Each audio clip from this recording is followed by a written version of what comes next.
ከእግዚአብሔር ከአባታችን ከጌታም ከኢየሱስ ክርስቶስ ጸጋና ሰላም ይብዛላችሁ። እንደምን አላችሁ የተወደዳችሁ ቅዱሳን? ዛሬም እንደተለመደው የቆላስይስን መልእክት ካቆምንበት ቀጥለናል። አብራችሁን ቆዩ። የሐዋርያው ቅዱስ ጳውሎስ መልእክት ወደ ቆላስይስ ሰዎች ምዕራፍ 2 ቁጥር 16 እስከ 23 ባለው ሐሳብ ውስጥ የተለያዩ ሐሳቦች ተነስተዋል። ማለትም ስለ ሥርዓት፣ ስለ ወግ የመሳሰሉ ነገሮች ጠቆም አድርጎ አልፏል ሐዋርያው ቅዱስ ጳውሎስ።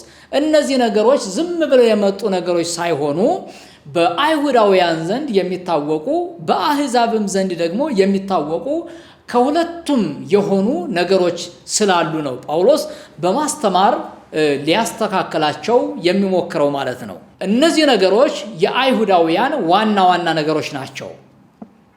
ይህ ማለት የአይሁዳውያን ብቻም ሳይሆን ከአሕዛብም አንዳንድ ነገሮች ይኖራሉ።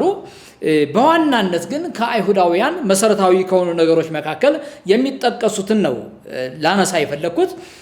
የመጀመሪያው ሞራላዊ ሕግ የሚባሉት ወይም ደግሞ 10ቱ ትእዛዛት ውስጥ የሚካተቱ ናቸው።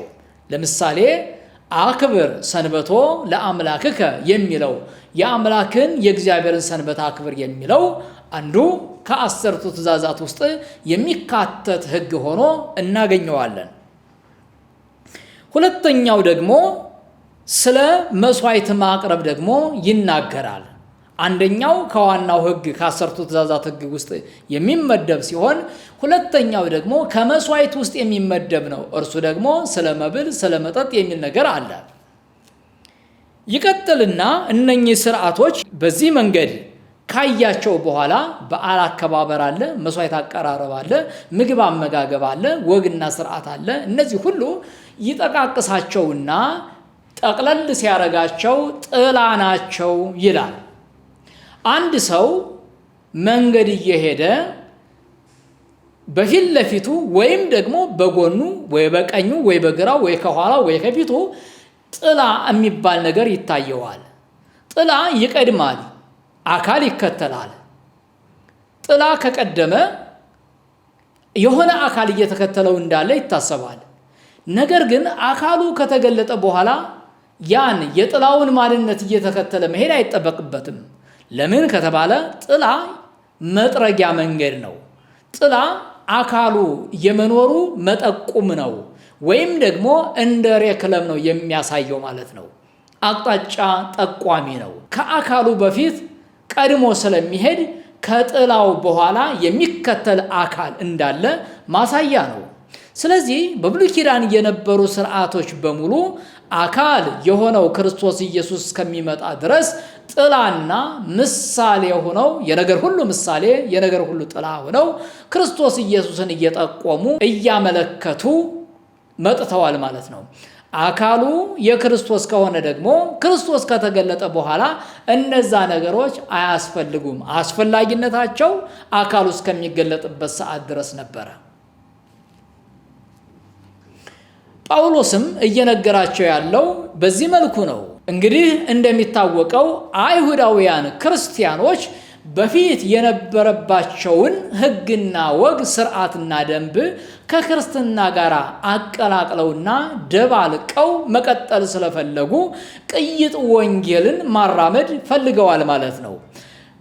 ከእነርሱ ዘንድ የመጡ ሰዎች ደግሞ በገላትያ አውራጃ ወዳሉት አብያተ ክርስቲያናት እየሄዱ ክርስቶስ ሲደመር ሕግ፣ ጸጋ ሲደመር ሕግ እያሉ የብሉይ ኪዳንን ስርዓትና ወግ አብረው እንዲጠብቁ አሕዛብንም ይሰብኳቸው ነበር።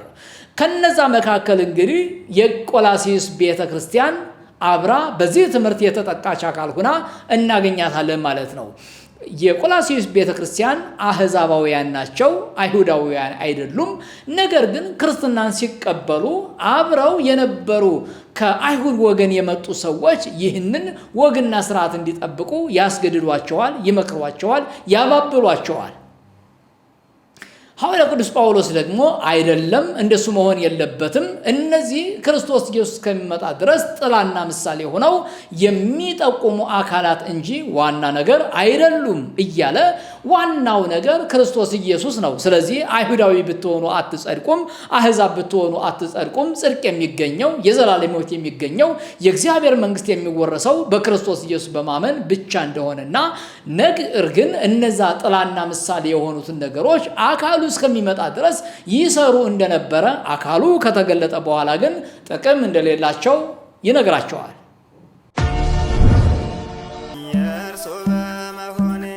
የኢትዮጵያ ቤተ ክርስቲያን በቃለ ወንጌል ታድሳ ማየትን መሪ ራእዩ አድርጎ የተነሳው ሐመረ ወንጌል ዘኢትዮጵያ ይህን ራእዩን እውን ለማድረግ ከእግዚአብሔር ዘንድ ከሆናችሁ አብራችሁ በሙሉ መሰጠት ከራእዩ ጎን ከቆማችሁ ወንድሞችና እህቶች ጋር በጌታ ጸጋ በመትጋት አሁን ያለበት ደረጃ ላይ ደርሷል። የተሐድሶ አገልግሎትን ጠንካራና ጉልበታማ እንዲሆን የተነሳበትን ራእይና ተልእኮ ተፈጽሞ ለማየት ብዙ ክርስቲያኖች ቅዱሳን ወንድሞች ወገኖቻችን ስትደግፉ ኑራችኋል። ስለደገፋችሁም ነው አሁን የሆነውን ሆኖ ያየነው።